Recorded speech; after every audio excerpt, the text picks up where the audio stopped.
Sometimes on Quantum Revolution, we have such amazing conversations that are so relevant, I'm inspired to revisit them.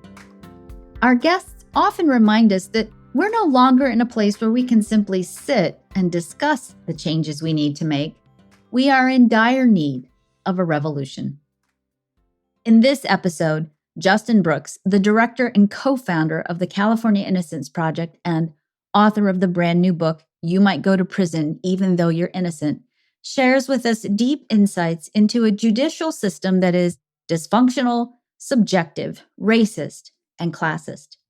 Did you know that you can be wrongfully convicted if you look like someone else, if you have a bad lawyer, if you're not good at answering questions, if you live in the city or in the country, or if someone you're close to gets murdered? These are just a handful of reasons why innocent people are often convicted and sent to prison. Justin's research and writing illuminates how, if you're the wrong race or gender, if you're in the wrong place at the wrong time, even if you're innocent, you might go to prison, and you might not get out. Justin Brooks has been recognized several times by the Los Angeles Daily Journal as one of the top 100 lawyers in California. In 2010 and 2012, California Lawyer magazine recognized him with the Lawyer of the Year award. Justin has dedicated most of his professional and personal life to overturning wrongful convictions. His passion has spurred him to create innocence projects all over the world and to train young lawyers to work to help free innocent people and transform the judicial system. Join us as we discuss why innocent people go to jail, what happens to innocent people in jail, and creative ways to disrupt and rebuild our outdated judicial system. You're listening to Quantum Revolution with Karen Curry Parker, exploring new frontiers in consciousness, science, and evolution. Join us in intimate conversations with cutting-edge scientists, spiritual leaders, artists, disruptors, and visionaries who are working towards reframing the narrative of our future by healing the rift between spirituality and science, reclaiming creativity, and laying the foundation for a new world. And now, here's your host, Karen Curry Parker. Hi, I'm Karen Curry Parker. Welcome to Quantum Revolutions. Today, I'm going to be talking to Justin Brooks, who is the director of the California Innocence Project and a tenured professor at California Western School of Law. So some of you may know Justin from the Brian Banks movie. Some of you may know him as one of California's top 100 lawyers. He is an incredible criminal justice reform activist, a person who specializes and is passionate about getting innocent people out of prison. And he's going to be here today to talk about a subject that's going to be a little bit different than some of the topics that we cover. We talk a lot about science, and we talk a lot about the time that it takes for us to change our paradigms and shift and integrate scientific information into our common knowledge base. Today, we're going to be talking about the length of time that it takes to change the criminal justice system. We're going to be exploring what needs to change and what's happening right now in the criminal justice system that might be impeding it from being a really just and equitable system that gives people the opportunity to transform and heal. So I'm really, really excited to have you here today. Welcome, Justin. It's my pleasure. I'm happy to be here. So I want to know a little bit about what do you do exactly especially as the director of the California Innocence Project? Sure. So about 25 years ago, I was a law professor in Michigan, and I read a story about a woman on death row. And the article said that she'd been sentenced to death on a plea bargain. I couldn't understand how anybody could be sentenced to death on a plea bargain. What would be worse than that? Exactly. So basically, that means you gave up your right to a trial, you gave up most of your appellate rights, and you got the worst sentence you could have gotten if you'd gone through all that. And maybe you would have been acquitted, maybe you had a lesser sentence, but there's nothing worse that can happen than that. So it made no sense to me. And she was very young, 21 years old. She was a 21-year-old Puerto Rican woman. As you know, I have an affinity for Puerto Ricans and Puerto Rico, having spent a good part of my childhood there. And so I went and met her on death row. She had an execution date, and I found this very confused person who didn't know how she'd ended up in that situation. Her lawyer had told her to plead out. And then she said to me, and I'm innocent. And I said, you're innocent and yet you pled guilty? Yeah. My lawyer said it was the thing I should do. So I went back and told my first year criminal law students at the law school I was teaching that same story. And 4 brave, stupid souls raised their hands. That night, we sat at my kitchen table and went through the police reports. And that was the birth of the Innocence Project. We worked a couple of years together on the case, got her death sentence reversed. And I remember just vividly sitting in my car at 17th in California and Chicago on a cold winter night. And I decided that's what I wanted to do for the rest of my life, is get innocent people out of prison. And I decided I wanted to do it with students and with young people because I realized working on that case that the best way to train them to be great lawyers was to work on real cases, to do the same thing they've done with med school forever, in that you can't train skills without real life experience. And, nobody wants a doctor who walks in and says, oh, you're my first patient. It's the same thing with lawyers. They shouldn't be their first client when they're on their own. So I moved to California because it was the largest prison system in the United States, and launched the California Innocence Project back in 1999. And the idea was I had 3 missions. One was obviously get innocent people out of prison. The second one was to do it while I'm training students. And the third one was to do policy reforms to improve the criminal justice system. So I wanted to do the micro and the macro. And the micro is in my heart, watching each individual person walk out of prison, working on the individual cases. And then the macro is trying to make a system so on the front end, there's fewer innocent people that end up in that situation. So that's what the California Innocence Project is. So over the years, you've gotten how many people exonerated who were innocent? I just this past week walked my 36th innocent person out of prison. That's here at my project in California. During that time, the past 20 some years, I've helped launch projects all around the United States, around the world. I oversee 25 innocence organizations in Latin America that I launched from Chile and Buenos Aires all the way up to the Mexican border. And we've seen this become a global movement. And so I sit on a board that oversees all the projects around the world. And it's a universal problem. There are innocent people in prison everywhere in the world. There's no such thing as a perfect criminal justice system.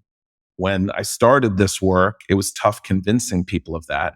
But now we're approaching 2,000 documented cases of innocence just in the United States alone.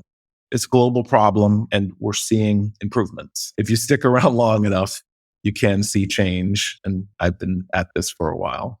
So there are 2 threads that I really want to go down with you. And the first one is, walk us through the process of you or your team discovering, hey, this person is innocent, and the evidence reflects that they're innocent. We know, first of all, what kind of evidence does it take to get somebody out of prison to prove that they're innocent? And what does it take to actually get them out of jail? Because you can't just call up the judge and go, guys, you made a mistake. So what's the process?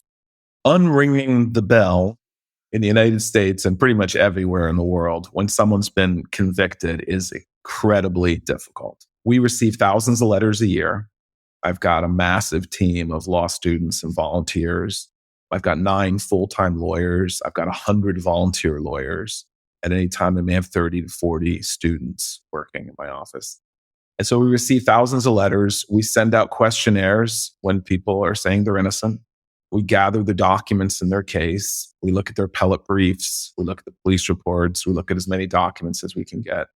We go out and talk to the trial lawyers. We talk to the appellate lawyers. We meet with the clients in prison. We talk to their family. And we try to decide whether it's a case that's winnable. Twice a week, we have presentations. I have the awful Caesar-like power of thumbs up or thumbs down, where my lawyers or my law students stand up and they'll do a PowerPoint presentation on the case and hand out all the documents. And we'll either talk about, here's some things we can do to move this case forward, or we'll decide this just isn't going to go anywhere. And the tragic part of that is, I know in a lot of those cases, it's very likely they're innocent. But in my phase, I'm sort of the last stop before people die in prison. Because most of the cases we get now are lifer cases or death penalty cases. And I have the burden of proof. So at trial, the prosecutor has to prove guilt. By the time I get a case, I have to prove innocence by overwhelming evidence. DNA opened that door in the 1990s that all of a sudden we had overwhelming evidence of innocence like we'd never seen in history. And all the initial cases were all DNA exonerations.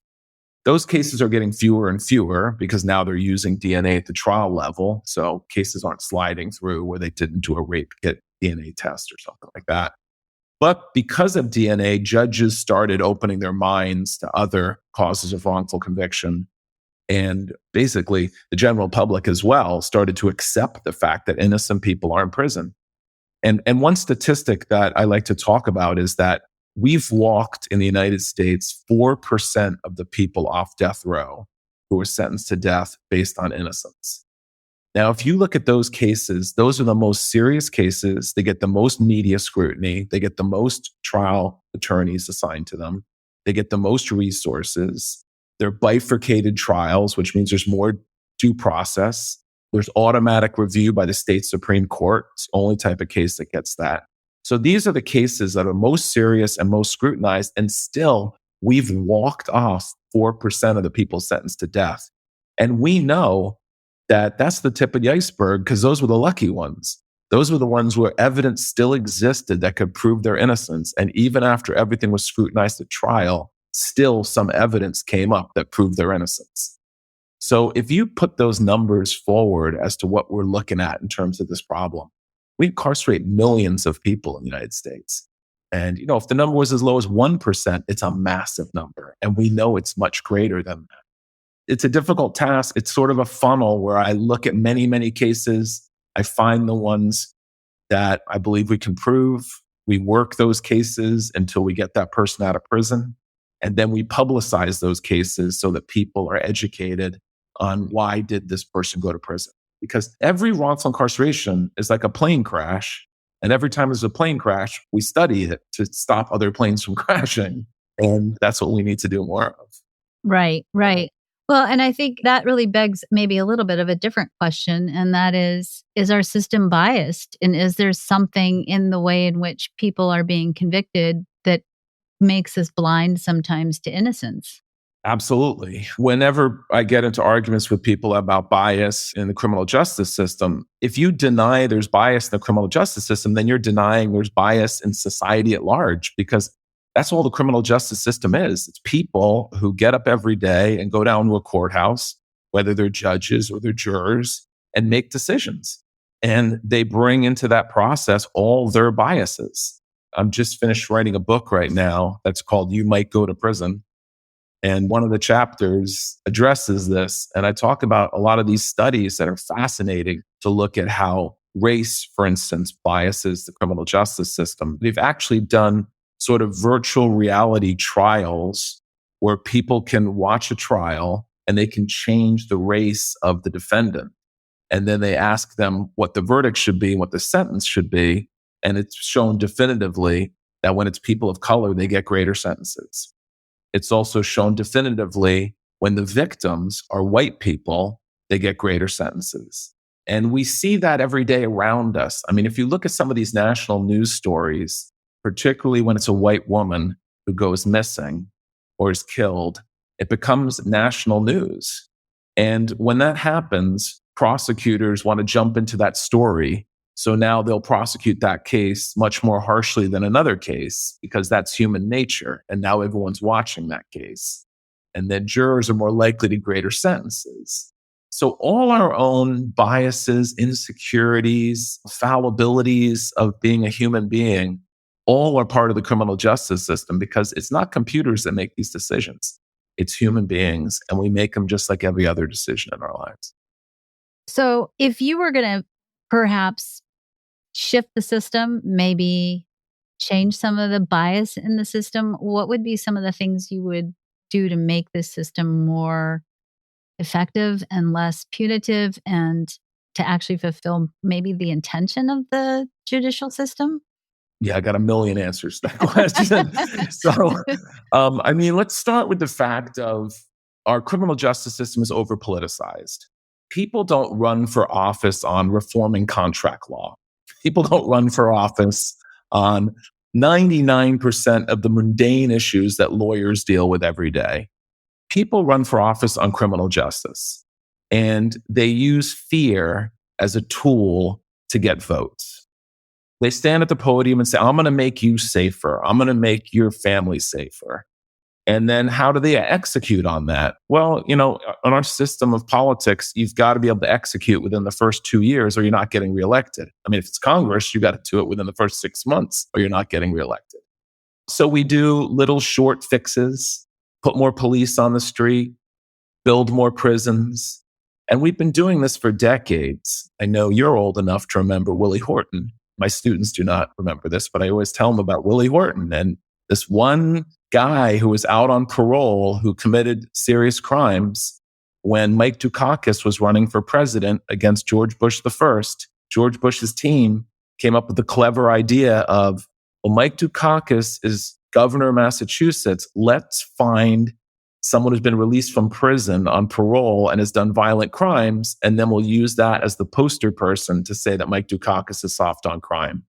They did that, successfully won the election, and it was one of the most significant events in the history of criminal justice in the United States, because ever since then, every politician has learned it doesn't pay to be soft on crime. And add into the mix that there's massive money in corrections, billions and billions of dollars. That money then gets funneled to politicians who sell a message of we need more prison facilities. And there's this kind of evil cycle going on where it's become about money, it's become about politics, and it's not about how can we build the best criminal justice system that's best for our society. So we've been warehousing people. We've somehow, as the richest country in the world, built the biggest prison system in the world with also the highest recidivism rate in the world. So you can argue the most unsuccessful system. And none of that makes sense when you look at the fact that crime is directly linked to poverty. Why would the richest country in the world have the most people in prison? Yet we do. And, Richard Nixon launched the war on drugs. And prior to that, and this is a number most people don't know, prior to the 1970s, you could not be incarcerated for more than a year in prison for any drug crime. You and I have grown up in a world where it's like, oh yeah, you go to prison 20 years, 30 years for drugs. That's become the norm. That was not the norm. So how do we start pulling this system down? Well, I got to tell you, I've been optimistic the past few years. We have seen reductions in people in prison. We have seen reductions in sentencing. Now, sadly, that's mostly due to the financial impact that finally people woke up and said, we don't have unlimited money. We can't just keep building prisons. But it's a slow process. In California, for instance, the Correctional Officers Union is the second most powerful union. So you have the combination of people building prisons and people work in them. And we've created an entire industry. And by the way, while the numbers have been going down in prisons, another interesting thing has happened. A new industry has emerged, and that's building immigration detention facilities. It's no surprise that now politicians jump on that bandwagon. Let's lock more people up in immigration detention facilities. There's money there. So I don't want to be overly cynical about it because I think there are changes that can be made. But I think the first change is the general public becoming aware that they shouldn't be voting out of fear. We should be looking at, what will make a better society. And if we're so wrapped up in punishment, then what we end up doing is putting people in prison who just come out and commit more crimes because we're not investing in education, we're not investing in training, we're not investing in making those people into better people with better opportunities. And until we do that, there's not going to be much change. We spoke this season with Dr. Eric Kalker, who talked about the relationship between childhood psychological injuries, meaning abuse, trauma, etc., and the adult addiction population, if you want to call it that, and the relationship between injury and trauma and addiction and drug use. And I think if you start to, look at that through the lens of the criminal justice system, how many of the people are in the criminal justice system are there because they are suffering the long-term symptoms of having been abused or injured psychologically during childhood? A shocking amount. While you were just talking about that, I was thinking of two of my clients. These were two cases that I had where they were both in prison for 20 years on third strikes. And their prior crimes were just theft crimes to feed drug addictions of people who'd grown up in just horrible circumstances. And their files sat on my desk for more than a year because they weren't innocence cases. One guy had been put in prison for stealing a $150 leaf blower, got a life sentence because that was his third theft. The other guy had possession of drug paraphernalia, not even drugs, and he was in for life. And California, we finally got this reform passed that said your third strike had to be serious or violent. Most people didn't realize, most people thought that was the law, but it wasn't. Basically, any third felony was going to put you in prison, and it just depended how a prosecutor would prosecute the case. I remember so vividly, I go up to see this guy in San Quentin, and he didn't even know I'd been working on his case. It had just been sitting on my desk. And I said, I'm walking out of here. This is over. This nightmare is over. And he just starts sobbing. He'd been in prison 20 years, had no write-ups, had done nothing, had been trying to educate himself, make himself into a better person. And it's just shocking the way our society will just throw people away with things like that. And I think, again, it's the general public think prisons are filled with violent, horrible people, and they're just not. That's a fiction.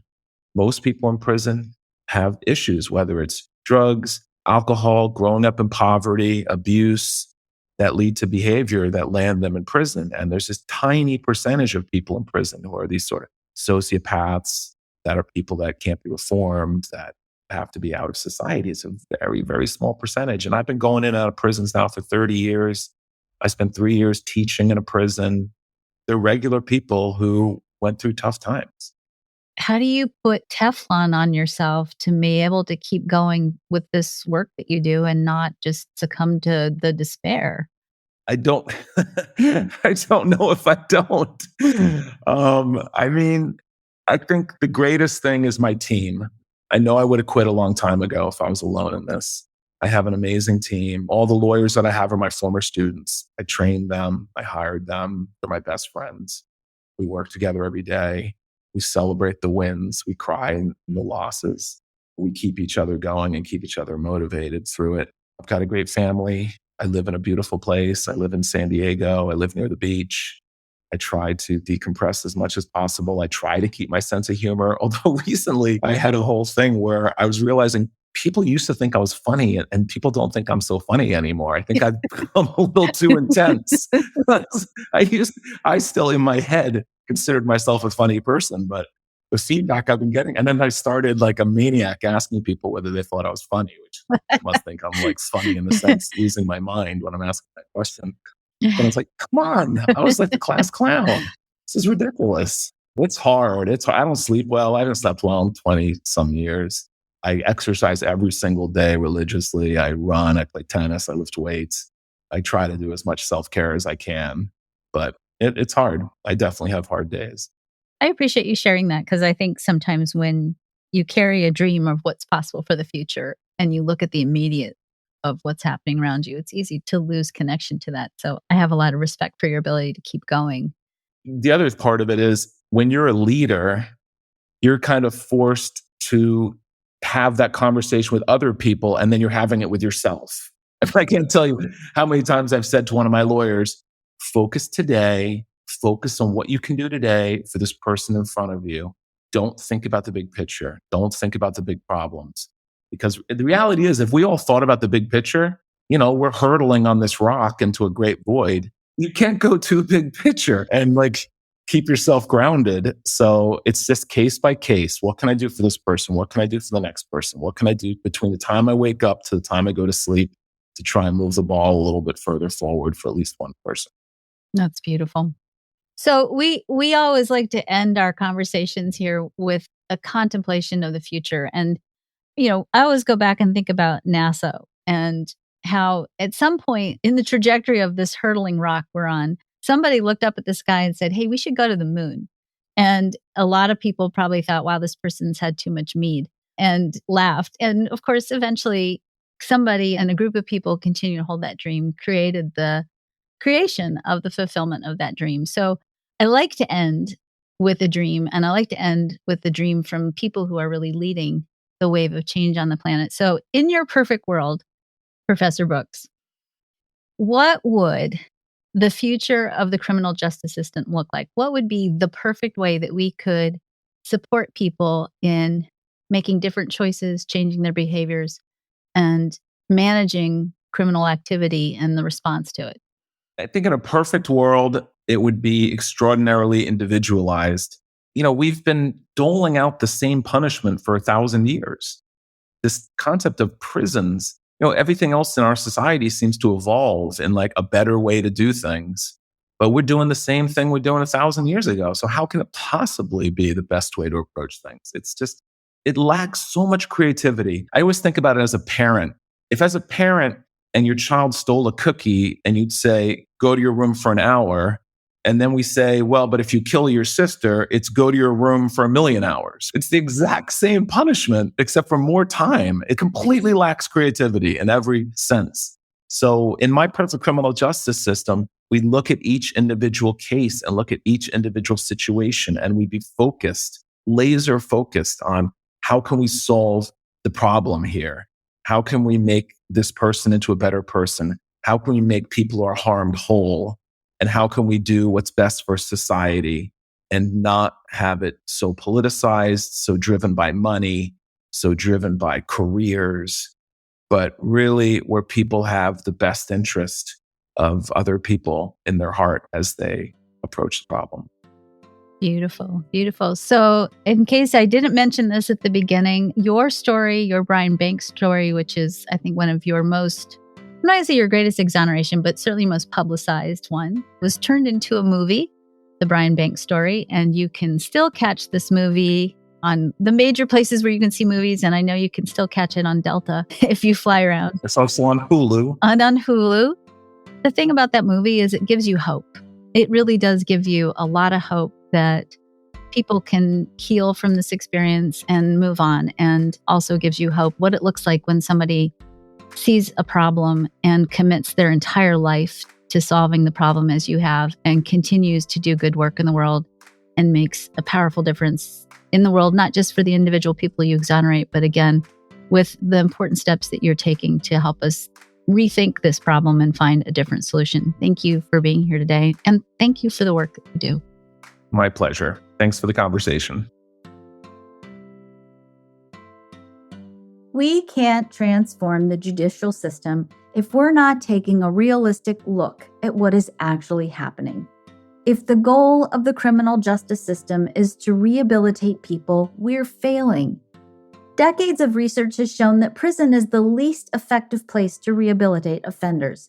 Studies have indicated that a stint in prison increases the likelihood that inmates will reoffend. Many inmates start off as young offenders who are deeply traumatized and become more traumatized by a system that clearly does not work.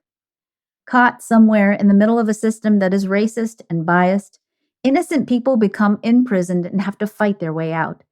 As you heard in our conversation today, the limitation of manpower available and the institutional red tape that has to be navigated means that many innocent people remain incarcerated.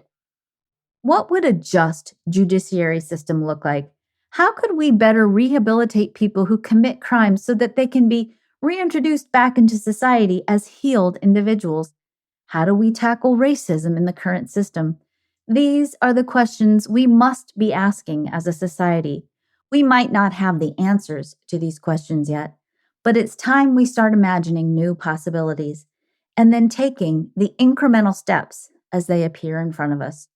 One step that you can take today is to visit CaliforniaInnocenceProject.org and make a donation. Your contribution is used to help innocent people get off death row.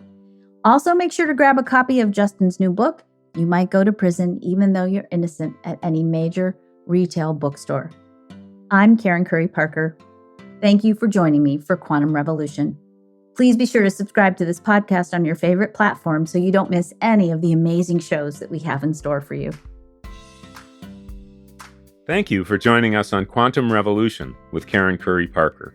For more information on how to change your world and to hear more about our guest today, visit quantumrevolutionpodcast.com. Make sure you follow us on your favorite podcasting platform so you don't miss a single episode of Quantum Revolution. We'll see you next time for some more groundbreaking conversations with Karen and her guests. How will you impact your world today?